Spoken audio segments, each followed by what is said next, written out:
Das hier ist eine aktuelle PC Games, die Ausgabe 2 2025. Das hier, das ist meine 17. PC Games, die ich jemals gekauft habe, die Ausgabe 2 1995. 30 Jahre dazwischen, da schauen wir doch jetzt mal gemeinsam rein.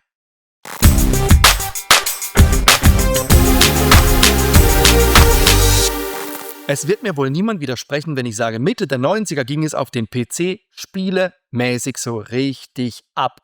Und dieses Heft ist eindeutig der Beweis dafür. Wir haben ein wahnsinnig hohes Mittelmaß da drin, also viele Spieletests, die so um die 60%, 70% rauskommen, die lassen wir links liegen. Aber wir haben ja auch ein paar Hochkaräter drin, an die ich mich auch extrem gut selber erinnere. Natürlich allen voran Wing Commander 3, Heart of the Tiger, das Spiel des Monats und mit Sicherheit eines der Spiele Mitte der 90er. Wir haben auch ein Gameplay-Video dazu gemacht, gemeinsam. Also dieses Spiel ist einfach grandios. Dann haben wir eine Vorschau auf Dark Forces, den Shooter aus dem Hause LucasArts, und es gibt eine ganze Menge an Demos auf der Cover-CD-ROM. Auf der CD-ROM war endlich viel Platz und in dem Heft ist wirklich eine Menge los. Schauen wir mal rein. Und bei den Vorschauartikeln bleibt man natürlich kurz an Alone in the Dark 3 hängen, der dritte Teil der bekannten Spielereihe. Wir hatten ja vor kurzem auch Extatica in einem der Hefte, einen Konkurrenten, und ich muss sagen, ich sehe Alone in the Dark ja auch so ein bisschen als Vorläufer für die Resident Evil-Reihe. Wir haben vorberechnete Hintergründe und darin bewegen sich die Figuren. Und bei Alone in the Dark 3 ist natürlich die Frage, zieht das ganze Prinzip nochmal, auch wenn vor allem die Spielfiguren sich nicht wirklich verbessert haben, sondern es eigentlich, es ist ein bekanntes Prinzip noch einmal aufgewärmt, oder ist es vielleicht doch nochmal ein drittes richtig gutes Spiel? Und dann darf natürlich nicht fehlen der große Vorschaubericht zu Dark Forces. LucasArts schlägt zurück. Oh, das Spiel habe ich wirklich geliebt und liebe ich bis heute. Das kriegt auf jeden Fall noch ein Gameplay-Video von mir. Das ist es auf jeden Fall wert. Und ich muss sagen, Dark Forces hat mir damals unheimlich viel Spaß gemacht. Deutlich mehr Spaß als Doom und Konsorten. Natürlich hatte es die Star Wars-Lizenz und damit einen absoluten Bonus in meinem Herzen. Aber es war eben nicht nur der Star Wars-Bonus, nein, es war auch so ein richtig gutes Spiel, wie ich finde. Und hier ist eben die Vorschau darauf. Und eine Sache, die mir aufgefallen ist im Text, ich habe vor kurzem überlegt, wie habe ich das Ding damals gesteuert? Habe ich es schon mit Maus gesteuert oder mit Tastatur? Und hier steht's, es war tatsächlich mit der Tastatur. Dark Forces spielt sich fast genauso wie Doom 2. Gesteuert wird der Rebellenagent über die Cursor-Tasten, Alt und Shift. Die Waffen werden über die Tasten 1 bis 9 ausgewählt und gefeuert wird natürlich mit der Steuerung-Taste und so weiter. Ja, das war noch 2,5D-Grafik, da war noch nicht so richtig oben und unten drin und die Maussteuerung war eben auch noch nicht gang und gäbe. Und bevor man sich dann an den Testbericht von Wing Commander 3 macht, kann man hier noch ein riesen Gewinnspiel beackern und guckt mal, der erste Preis, Hauptpreis, Wing Commander bietet Ihnen die Gelegenheit, in einem russischen Jet, einer Su-27, ein paar Runden zu drehen. Unfassbar. Flug über London nach Moskau, 3 Übernachtungen, Transport und so weiter und dann ein Flug mit einem Jet. Was für ein krasser Hauptpreis. Das muss ich ja wirklich mal sagen. Wir sprechen ja immer wieder mal drüber, dass die Preise zu dieser Zeit gar nicht so günstig waren, wie wir das vielleicht denken mögen. 100, 150 D-Mark für ein Spiel waren damals eine echte Hausnummer. Und umgerechnet waren die sogar teilweise teurer, als sie es heute sind. Und deshalb gibt es hier natürlich diese Rubriken Oldies but Goldies. Steam Sales gab es noch nicht. Das heißt, man war darauf angewiesen, dass man vielleicht etwas ältere Titel für eine schmale Mark ergattern konnte. Und dieser Artikel liest sich wirklich wie ein Who is Who der genialen Spielereien hier. Hier Indiana Jones 3, Zack McCracken, Maniac Mansion, Mad TV, Monkey Island 2. Dann haben wir Formula One Grand Prix, Gunship 2000, F-15 Strike Eagle 3, Pirates Gold, Populous und Populous 2 und Ultima 7, The Black Gate. Oh ja, auf jeden Fall.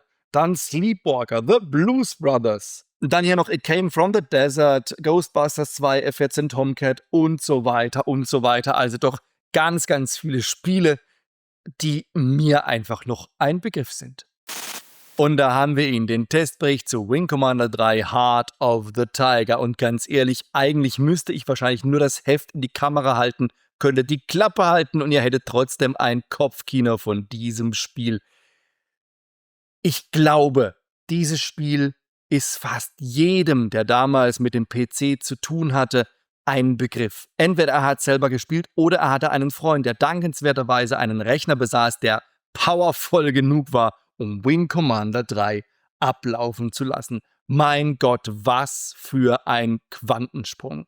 Es kam auf 4 CD-ROMs und die waren wirklich picke-packe voll mit Inhalten. Da war nix mit, wir machen ein paar laue Videosequenzen. Nein, ihr habt's gesehen im Gameplay-Video. Was waren das für irre geniale Videos mit einer Riege an Schauspielern, die ihresgleichen sucht. Das war wirklich Hollywood auf dem PC. Was saß ich mit offenem Mund vor diesem Intro und hab's immer und immer und immer wieder angeschaut. Aber auch spielerisch war Wing Commander 3 wirklich toll. Es hat unheimlich Spaß gemacht, gegen die Kilrathi im Dogfight zu kämpfen, wenngleich ich sagen muss, mir persönlich gefallen die Missionen in X-Wing und in TIE Fighter besser. Die fand ich dort deutlich abwechslungsreicher als in Wing Commander 3. Aber sei es drum, Wing Commander 3 hat einen ganz besonderen Platz in meinem Herz. Und wenn ich mir so mein Gameplay-Video von Wing Commander 3 anschaue und die vielen, vielen Kommentare, die ihr drunter geschrieben habt, dann habe ich den Eindruck, auch bei euch hat Wing Commander 3 einfach seine Spuren hinterlassen. Was für eine geniale Zeit. Spiele, die Spuren hinterlassen, darum geht's in diesen Videos. Und natürlich sind es vor allem Spiele, die bei mir Spuren hinterlassen haben. Und dazu zählt auch Syberia. Syberia, eines der berühmten interaktiven CD-ROM-Spiele.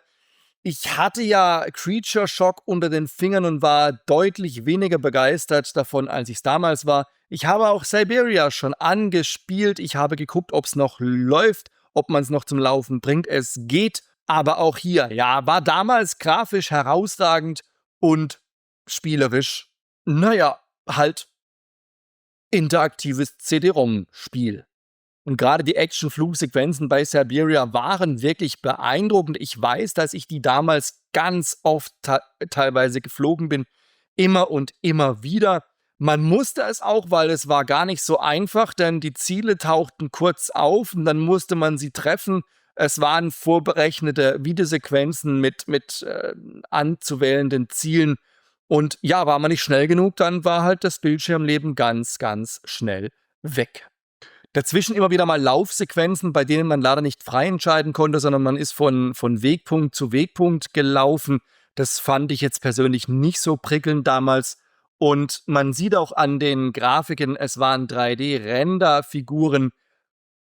Diese Art Grafik hat natürlich massiv gelitten, da muss ich jetzt sagen. Aber Syberia damals ein guter Test. PC Games war begeistert und auch ich habe es gern gespielt und das gucke ich mir auf jeden Fall demnächst noch an. Einst war es groß auf dem Cover und unfassbar angekündigt mit großem Aufwand und. Was für ein grafischer Leckerbissen und Rendersequenzen und Kampfgeschehen und alles. Und hier hat's eine Seite Testbericht bekommen, die Gurke schlechthin, Rise of the Robots. Oh meine Güte, zum Glück habe ich mir das damals nicht gekauft. Ich habe irgendwann das Spiel von einem Freund geschenkt bekommen, weil er es nicht mehr haben wollte, aus gutem Grund. Ich wusste auch nach kurzer Zeit, warum. Und ja, jeder, der sich erinnern wird, weiß noch, Rise of the Robots war eine absolute Spielspaß-Gurke. Das war riesig angekündigt und konnte einfach fast gar nichts. Und witzigerweise, hier guckt mal hier unten im Wertungskasten, ist mir das aufgefallen, bei Handling ist der Zahlenwert steht bei 30 und der Balken sieht aber aus, als wäre er eher auf 10%. Da bin ich jetzt mal, frage mich ja, was war da? Waren es wirklich die 30 oder waren es die 10, wie es der Balken anzeigt? Also, ja. Jedenfalls Rise of the Robots, eine der Erinnerungen, die ich bis heute noch habe. Und ich muss sagen, sie gehört nicht zu den besten. Toll finde ich ja, dass es Spiele gibt, die einfach Geschichte geschrieben haben. Und zwar von damals bis in die Neuzeit. Und eines der großen Spiele ist mit Sicherheit Warcraft. Und hier hat's begonnen. Warcraft Orcs vs. Humans. Der erste Teil aus einer riesengroßen, genialen Strategiespielereihe und einem der vielleicht bekanntesten und lange Zeit auch größten Online-Rollenspiele aller Zeiten. Aber auch der erste Teil hat schon einen richtig guten Testbericht bekommen. Es war einfach der Beginn einer tollen Reihe und schon hier war es ein richtig gutes Spiel. Tolle Strategie, entweder auf Seite der Menschen oder auf Seite der Orks. Es war grafisch ansprechend gemacht, also alles in allem ein tolles Erlebnis und ja, wie gesagt, der Beginn einer großartigen Reihe. Und natürlich gucke ich auch wieder in die Leserbrief-Section meines und auch eures geliebten Rainer Rossi Rossiert. Wer das nicht möchte, ist kein Problem, dann nutzt einfach die Kapitelfunktion meiner Videos und springt dahin, wo es euch lieber ist. Ich muss jetzt einen Blick in die Leserbriefe werfen. Und ich habe mir wieder einen rausgesucht, den ich einfach passend finde, nicht nur, weil er inhaltlich schön ist, sondern weil er passt so herrlich in die damalige Zeit und er wird auch wieder so wunderbar von Rainer beantwortet. Es geht nämlich um Petra, damals Petra Mauerröder, mittlerweile heißt sie Petra Fröhlich.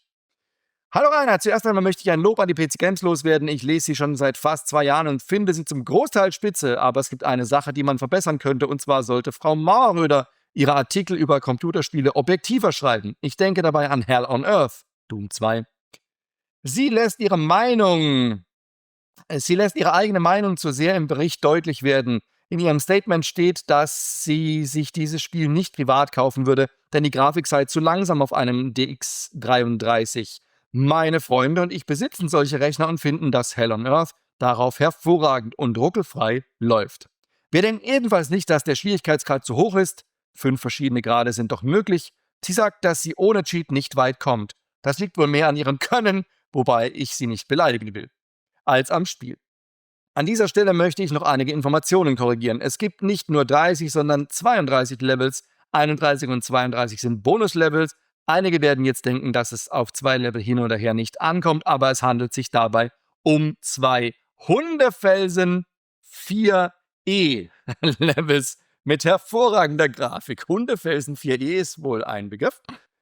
Zweitens, Frau Mauerröder schreibt in ihrem Bericht, dass die neue Waffe nutzlos sei, aber alle Computerspieler, die ich kenne, denken, dass die Super Shotgun nahezu die wichtigste Waffe ist und man viele Gegner mit ihr schneller über den Jordan blasen kann. Nach all diesen negativen Aspekten muss man sie aber auch loben, denn der Teil, in dem sie nur beschreibt, ist gut geschrieben. Sehr schön. Und Rainer antwortet wie immer passend dazu, wenn man ihn beleidigt, wird er beleidigen, wenn man objektiv, subjektiv schreibt, bleibt er objektiv, subjektiv. Lieber Killer, leider kann ich dir nicht so recht zustimmen und sehe mich gezwungen, Petra unter meine schützenden Fittiche zu nehmen. Petra unterscheidet auch recht deutlich zwischen sachlichem Bericht und eigener Meinung. Ihre Meinung sollte man ihr nicht vorenthalten, vor allem nicht, wenn sie recht hat. Der Schwierigkeitsgrad ist wirklich nicht von schlechten Eltern. Wenn du in der 3. Stufe, Hurt Me Plenty, auch nur Level 15 gesehen hast, wohlgemerkt ohne zu mogeln, ziehe ich meinen nicht vorhandenen Hut vor dir. Stufe 4 und 5, Ultra Violence und Nightmare sind ohne Cheat nicht mehr zu machen. Das behaupte ich einfach so. Ich bin mir auch nicht so sicher, ob du in einem Deathmatch gegen unsere Petra nicht ein bisschen blass aussehen könntest, aber lassen wir das. Erstens. Wieder daneben, die deutsche Version wird ohne die Bonuslevels ausgeliefert. Der Punkt geht ganz klar an Petra. Also habt ihr gehört, keine Hundefelsen-Bonuslevels in der deutschen Fassung. Ja, so war das damals. Zweitens, wir hatten uns von den angekündigten neuen Waffen wirklich mehr versprochen. Anzahl, nicht Wirkung. Nur eine neue Waffe ist wirklich eine schwache Leistung, da auch du hier nur deine persönliche Meinung kundtust, die durchaus nicht von allen geteilt wird, solltest du es Petra nicht vorhalten. Können wir das Thema an dieser Stelle beenden? Ja, so war er. Rainer Rausiert, ich hab's geliebt, diese Leserbriefe zu lesen. Im Gegenteil, ich habe sogar die Leserbriefe immer als allererstes gelesen, wenn das Heft im Briefkasten war, beziehungsweise ich es mir am Kiosk an der Ecke geholt habe. Lieber Rainer, wenn du das hier siehst, wir alle vermissen diese wunderbaren Leserbriefseiten. Vielen, vielen Dank für deine vielen, vielen hunderte tollen Leserbriefe. Wir vermissen das echt sehr. Ein typischer Vertreter dieser Zeit war Aladdin aus dem Hause Disney bzw. Virgin, die zu den Filmen, die damals rauskamen, die entsprechenden Spiele geliefert haben und meistens war es in Form von Jump'n'Runs. Warum Jump'n'Run? Ganz einfach, das Zeug wurde ja auf allen Plattformen angeboten, nicht nur auf dem PC, sondern auch auf den Konsolen von Nintendo bis Sega. Dementsprechend musste es natürlich etwas sein, was auf jeder Plattform auch gut funktioniert. Deshalb die Jump'n'Runs. Die waren aber auch gar nicht schlecht. Also Aladdin, erinnere ich mich, hat relativ viel Spaß gemacht, hatte einen witzigen Levelaufbau, war herausfordernd, also durchaus einen Blick wert, wenn man Jump'n'Runs mochte. Wenn nicht, dann war das natürlich so überhaupt nicht der persönliche Fall. Ganz klar. Hieran erinnere ich mich natürlich ganz besonders gerne. X-Wing, die CD-ROM-Edition. Ja, wir haben sie gespielt zusammen, die CD-ROM-Edition. Das war genau die hier im Testbericht ist. Ich habe damals 93 das Original X-Wing gehabt auf den Disketten. Ich habe dann auch die B-Wing-Missionsdiskette noch dazu bekommen. Insofern war die CD-ROM-Phase für mich irrelevant, weil nochmal Geld ausgeben war für mich nicht drin. Das steht auch hier im Testbericht, dass man sich das sehr genau überlegen muss, ob man das zusätzliche Geld ausgibt. Und ja, es gab ja dann zu der Zeit natürlich schon TIE Fighter, das heißt, wer X-Wing noch nicht hatte, hat mit Sicherheit zum CD-ROM gegriffen, aber wer es schon hatte, wer es vielleicht schon durch hatte, hat sich deshalb nicht noch einmal dieses Spiel gekauft. Wir schauen auf die Spielecharts und mir ist ein Fehler passiert, ist mir aufgefallen. Im letzten Heft habe ich noch gedacht, dass hier ja plötzlich alle Spiele im ersten Monat auftauchen. Dabei ist mir entgangen, dass wir nicht mehr die Media Control Charts vor uns haben, sondern die Lesercharts. Das heißt, die Leser bestimmen mit, wer kommt in die Charts und wo. Und natürlich haben die im letzten Monat neu angefangen und da waren alle Spiele im ersten Monat dabei. Insofern, sorry, habe ich überlesen, kann mal passieren. Schauen wir also auf die Lesercharts. MS-DOS, ja, mit Bundesliga-Manager Hedwig geht's los. Die Siedler sind dabei. TIE Fighter ist ganz oben. Battle 2, SimCity 2000, Colonization, Doom 2, Theme Park, IndyCar Racing, X-Wing, immer noch sehr beliebt zu dieser Zeit. Civilization, Monkey Island 2, Amber Star, sehr interessant. Der Planer, IndyCar Trackpack, Lords of the Realm, Monkey Island, Outpost, Tornado und UFO Enemy Unknown. Bei den CD-ROM-Charts sieht es folgendermaßen aus. Rebel Assault ist auch hier auf Platz 1, also auch bei den Lesercharts ist Rebel Assault auf Platz 1. Dann Theme Park, Battle Isle 2, Mega Race, Magic Carpet, oh wow, ja. Seawolf, Anstoß, World Cup Edition, Sam & Max, Simon the Sorcerer und Outpost. Ich liebe den Blick zurück auf die Hardware der damaligen Zeit und hier ist wieder so ein Beispiel einer Hardwarekiste der damaligen Zeit. Ein ASI Multimedia DX266 Adventure, ein PC, der gleich die Lautsprecher mit eingebaut hat. Und schaut euch diese Spezifikationen an. Ein Motherboard, VESA Local Bus mit UMC Chipsatz Award BIOS Energy Star 256 KB Cache, ein 486 DX266 mit CPU-Lüfter. Na Gott sei Dank. Dreimal VESA Local Bus, dreimal ISA 16-Bit, einmal ISA 8-Bit. Eine Spea Mirage VLB mit 1 Megabyte, eine Seagate mit 420 Megabyte, wow, CD-ROM-Laufwerk, ein Sony-Laufwerk Double Speed, eine IPC Media Magic ISP16 Multi-CD Sampling und so weiter, ein Gehäuse, sonstiges 8 Megabyte RAM, wow, nicht schlecht, ein 15 Zoll Multiscan-Monitor, Lochmaskenabstand 0,28 mm. Lochmaskenabstand. Oh, ich komme mir richtig alt vor. Jedenfalls herrlich, dieses System, oder? Einfach nur herrlich. Was hat er gekostet? Steht es irgendwo? 3.500 D-Mark. Da unten steht es. 3.500 D-Mark. Wir schauen auf die Coming-Up-Section. Womit geht es beim nächsten Mal weiter? Mit dem Testbericht von Dark Forces, dann Wings of Glory. Die CES in Las Vegas hat stattgefunden. Es gibt einen Vergleichstest von VR-Helmen. Und Space Quest 6, der 6. Ableger einer Klassiker-Adventure-Reihe. Das ist schon die nächste Ausgabe 395 und man sieht sofort, oh, das wird richtig genial. Descent kommt, das Spiel des Monats Descent, eines der Shooter-Highlights im Jahre 95, für mich auch ganz persönlich. Dann der Testbericht von Alone in the Dark 3. Es geht um Digital-TV, MPEG-Karten im Überblick und es sind wieder reichlich Demos auf der Cover-CD-ROM dabei. Also wieder ein grandioses Heft.